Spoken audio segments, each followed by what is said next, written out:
எல்லா வசதிகளும் உள்ளடக்கிய உள்ளதை செல்வோம் நல்லதை செய்வோம் பொன்னி மருத்துவமனை, திருச்சி ரோட், பல்லடம்.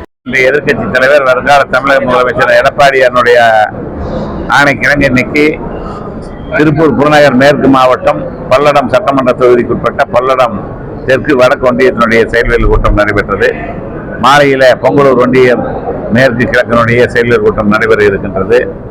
இந்த கூட்டங்கள் அனைத்திலையும் நம்முடைய கழகத்தினுடைய தோழர்கள் அனைவருக்கும் உறுப்பினர் அட்டைகள் சரியாக சென்றிருக்கிறதா என்பது குறித்து ஆய்வு செய்திருக்கின்றோம். அதே போல பல்வேறு கருத்துக்களை வருகின்ற 2026ஆம் ஆண்டு தேர்தலில் நம்முடைய எடப்பாடி அவர்களை முதல்வர் ஆக்குவதற்கு என்னென்ன பணிகளை செய்ய வேண்டும் என்பது பற்றி எல்லாம் எடுத்து வைத்திருக்கின்றோம். அதே போல கள ஆய்வுக்குழு வர இருக்கின்றது. அந்த கள ஆய்வுக்குழுவுக்கு எப்படியெல்லாம் ஊராட்சி வாரியாக நீங்கள் செயல்பட வேண்டும் என்பது குறித்து அவர்களுக்கு ஆலோசனை வழங்கி இருக்கின்றோம். எங்களை பொறுத்தவரை 2026ஆம் ஆண்டு நடைபெறுகின்ற தேர்தலில் அனைத்து இந்திய அண்ணா திராவிட முன்னேற்ற கழகம் வெற்றி பெற வேண்டும், மீண்டும் முதலமைச்சராக எடப்பாடி அவர்கள் வர வேண்டும் என்ற ஒரே நோக்கத்திற்காக இன்றைக்கு களப்பணிகளை நாங்கள் இப்போது ஆரம்பித்திருக்கின்றோம்.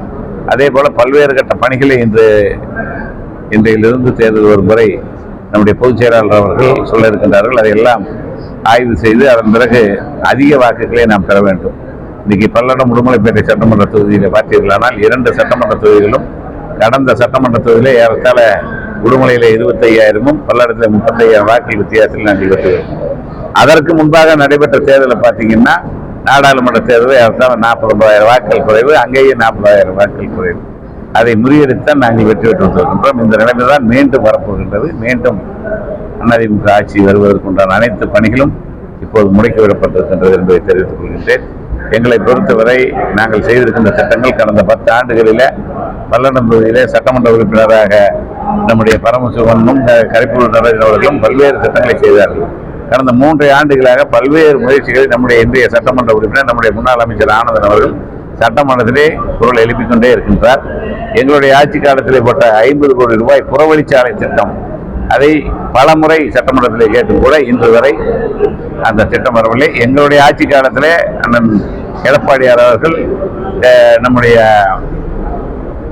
ஹைவேஸ் மினிஸ்டராக இருக்கின்ற பொழுது ஒதுக்கிய நிதி, அவர் முதலமைச்சராகி அதன் பிறகு பல்வேறு கட்ட பணிகளை எல்லாம் செய்ததற்கு பிறகு கூட அந்த நிதி, ஒதுக்கப்பட்ட நிதியை கூட இன்றைக்கு அவர்கள் வேறு பணிக்கு மாற்றியிருக்கிறார்கள் என்று சொன்னால் இதை விட வேறு என்ன திட்டங்களை அவர்கள் செய்திருக்கிறார்கள் என்பதை நீங்கள் சிந்தித்து பார்க்க வேண்டும்.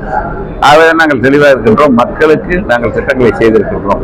அதற்கு மக்கள் கண்டிப்பாக எங்களுக்கு அங்கீகாரம் கொடுப்பார்கள் என்பதில் எந்த ஐயப்பாடும் இல்லை. ஒவ்வொரு துறையிலேயும் இந்த பல்லடம் சட்டமன்ற தொகுதியானாலும் சரி, மற்ற பகுதிகளானாலும் சரி, தமிழகம் முழுவதும் கால்நடைத்துறையிலானாலும் சரி, வீட்டு வசதி துறையிலானாலும் சரி, இன்றைக்கு பல்வேறு திட்ட பணிகளை, அது மக்களுக்கு சென்றடைகின்ற பணிகளை, மக்களுக்கு குறிப்பாக தாய்மார்களுக்கு அவருடைய வாழ்வாதாரத்தை உயர்த்துவதற்கு, பொருளாதார ரீதியில் உயர்வதற்கு அம்மா கொடுத்த திட்டங்களை, அண்ணன் எடப்பாடியார் கொடுத்த கருத்துக்களை நாங்கள் 4 ஆண்டுகளில் கொடுத்திருக்கின்றோம். லட்சக்கணக்கான தாய்மார்கள் அதனால் பலன் பெற்றிருக்கின்றார்கள். அதே போல வீட்டு வசதி வாரியத்தின் மூலம், குடிசை மாற்று வாரியத்தின் மூலம் லட்சக்கணக்கான வீடுகளை எங்களுடைய ஆட்சி காலத்திலே கொடுத்திருக்கின்றோம். இதெல்லாம் மக்கள் பார்த்து கொண்டிருக்கின்றார்கள், அனுபவித்துக் கொண்டிருக்கிறார்கள். இன்றைக்கு எந்த திட்டங்களும் கொடுக்கப்படவில்லை. இதுதான் எங்களுக்கு வருகின்ற காலகட்டங்களில் நாங்கள் வெற்றி பெறுவதற்கு இதுதான் எங்களுடைய என்னென்ன திட்டங்களை கொடுத்தோமோ அந்த திட்டங்கள் தான் எங்களுக்கு வெற்றிக்கு உதவும் என்று தெரிவித்துள்ளேன். எங்களை பொறுத்தவரை உள்ளாட்சி மன்ற தேர்தல் ஆனாலும் சரி, எந்த தேர்தல் ஆனாலும் சரி, அனைத்து இந்திய அண்ணா திராவிட முன்னேற்ற கழகம் என்றைக்கும் அதில் சோர்வடைந்தது கிடையாது. எப்போதும் தயார் நிலையில நாங்கள் இருப்போம். உள்ளாட்சி தேர்தலுக்கும் தயாராக இருக்கின்றோம், சட்டமன்ற தேர்தலுக்கும் தயாராக இருக்கின்றோம். எங்களை பொறுத்தவரை எங்களுடைய பணிகள் இன்றைக்கு முடுக்கி வைப்பது. எந்த தேர்தல் வந்தாலும் அதை எதிர்கொள்ள அதிமுக தயாராக இருக்கின்றது.